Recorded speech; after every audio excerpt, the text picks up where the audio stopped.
Reports on the aftermath of September the 11th, 2001 seldom focus on this group, first responders, firefighters, police, ambulance crews and volunteers of every description who helped on the day the towers came down and then stayed in the ruins for months.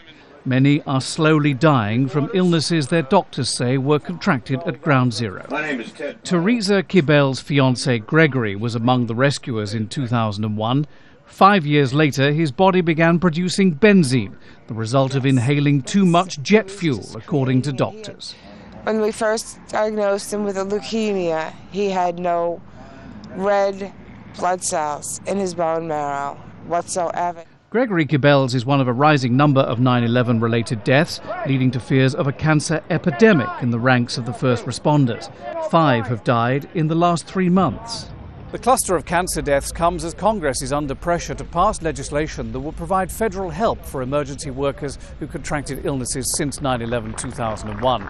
The bill, which is hoped will pass by the end of the year, is split into two: healthcare for those who are sick and compensation for their families. New York Congresswoman CAROLYN Maloney is the author of the bill. She's been on it for the past 8 years. We call them heroes and heroines. We give them awards. What they really need is their health care. That's why we're here today. John Gallagher is a retired New York fire captain. He has terminal lung disease, but considers himself one of the lucky ones. The government recognizes my disease as 9/11 related, and therefore all of my medical expenses are being paid.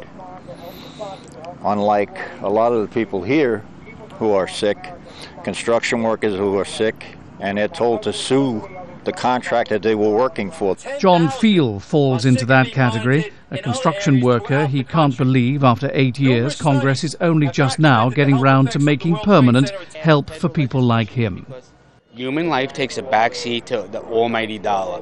The Bush administration didn't want to accept accountability or responsibility. And while Barack Obama has promised change, I'm yet to see that, and I voted for the man. If legislation is passed by the end of the year, these people know it won't save all the 71,000 names that appear on the World Trade Center Health Registry, but it may pay a few bills and make life a little easier for those they leave behind or who care for them while they're dying. John Terrett, Al Jazeera, Washington.